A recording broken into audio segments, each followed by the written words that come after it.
እንግዳችን የአዲስ አበባ ጽዳት አስተዳደር ኤጀንሲ ዋና ዳይሬክተር ዶክተር እሸቱ ለማ ናቸው።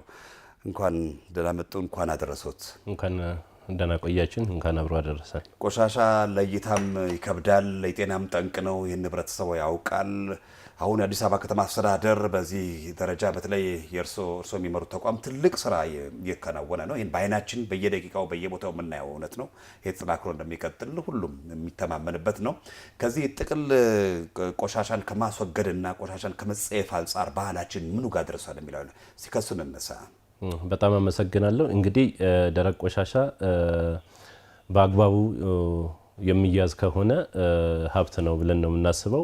በአግባቡ የማይያዝ ከሆነ ደግሞ በሰው ጤና ላይ፣ በእንስሳ ላይ፣ አጠቃላይ በአካባቢ ላይ ትልቅ የሆነ ጉዳት ያመጣል። ከዚህ አኳያ እንግዲህ አንዱ ህብረተሰቡ ይሄን ጉዳይ በደንብ እንዲረዳ ቆሻሻ በአግባቡ የሚያዝ ከሆነ ሀብት እንደሚሆን፣ ወደ ሀብትነት እንደሚቀየር፣ በአግባቡ የማይያዝ ከሆነ ደግሞ አጠቃላይ የህብረተሰቡን እና አጠቃላይ የአካባቢውን ጉዳት እንደሚያመጣ በተለያዩ ጊዜያት የተለያዩ ግንዛቤ ስራዎችን ስንሰጥ ቆይተናል ማለት ነው።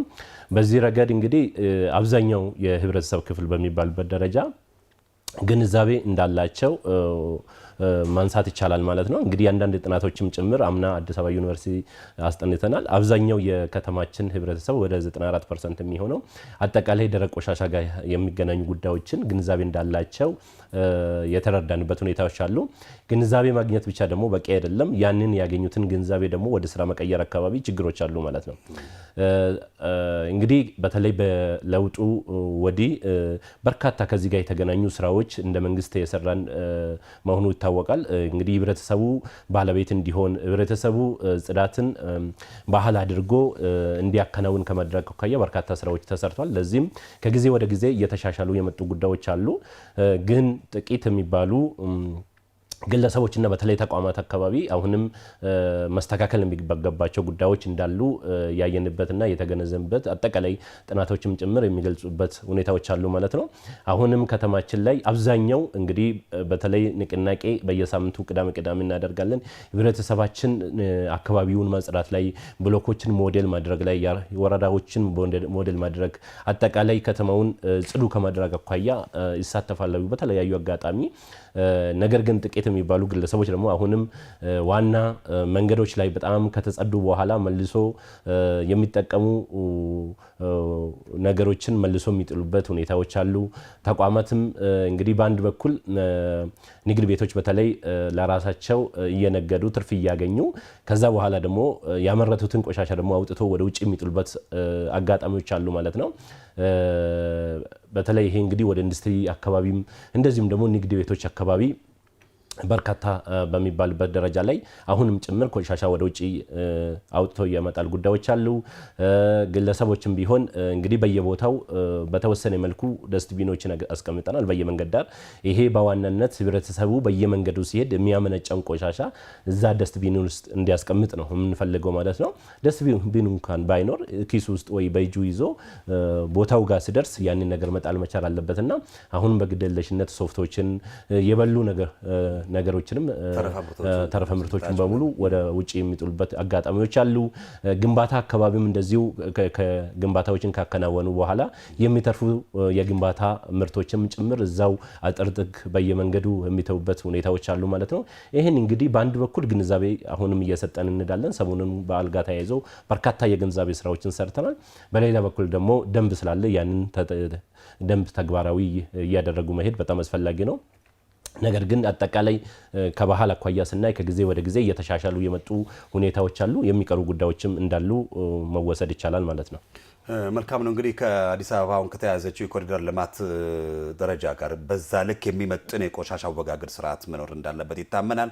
ከዚህ ከበዓል ጋር ተያይዞስ ቆሻሻ እንዴት ነው የሚወገደው? ብዙ ተረፈ ምርቶች ይኖራሉ እና ከተመገቡም በኋላ እንዴት ነው ዝግጅቱ? የእናንተ ቢሮ ምን ስራዎች? በጣም ጥሩ ነው። እንግዲህ የአዲስ አበባ ከተማችን እንግዲህ አንዱም እንደ መንግስት የተያዘው አቅጣጫ ለነዋሪዎቿ ምቹ ማድረግ ነው። ምናልባት ከ5-6 ዓመት በፊት አዲስ አበባ ከተማን ስናይ ለመኖር አይደለም ደርሶ ለመመለስም በርካታ ጉዳዮች የሚነሱባት ከተማ ናት ማለት ነው። እንግዶች ከክፍለ ሀገር ሲመጡ ከውጭም ሲመጡ አዲስ አበባ ቆሻሻ ናት፣ ጉንፋን ይዞናል፣ ከዛ ጋር ተያይዞ የጤና ጠንቆችን አጋጥሞናል የሚሉበትና በአጠቃላይ አዲስ አበባ ለኑሮ የማትመች ከተማ መሆኑን ጭምር የሚገለጽባት ከተማ ናት ማለት ነው። እንደ መንግስት ይሄን ለኑሮ የማትመቸው ለነዋሪዎቿ የማትመቸው ለእንግዶቿ የማትመቸውን ከዛም አልፎ ደግሞ አዲስ አበባ ከተማ ደብል የሆነ ኃላፊነት ስላለባት የአፍሪካ መዲና ናት፣ የዓለም ዲፕሎማት መቀመጫ ናት እና ያንን የሚመጥን የጽዳት የውበት ስራዎችን ለመስራት እንግዲህ ቃል ተገብተው በጣም በርካታ ስራዎች እየተሰሩ ነው። አንዱ እንግዲህ ዋናው ከተማችንን በከፍተኛ ሁኔታ የከተማውን ገጽታም እንደዚህም ደግሞ የነዋሪዎቿን ኑሮ ጭምር የቀየረው የኮሪደር ልማታችን ነው ማለት ነው። እነዚህን ልማቶችን የተጸዱ ቦታዎችን የተዋቡ ቦታዎችን ደረጃቸው ከፍ ያሉ ቦታዎችን ደግሞ በንጽህና መጠበቅ የእያንዳንዱ ሰው ድርሻ ነው ማለት ነው። ስለዚህ ነዋሪ እነዚህ ቦታዎችም አጠቃላይ ከተማውን ንጽህና መጠበቅ በጣም አስፈላጊ ነው። ከዚህ ጋር ተያይዞ እንግዲህ በተለይ በዓላት ሲመጣ ከዛ ጋር ተያይዞ ተረፈ ምርቶች ይኖራሉ፣ ህገወጥ እርዶች ይካሄዳሉ ከተማ ውስጥ።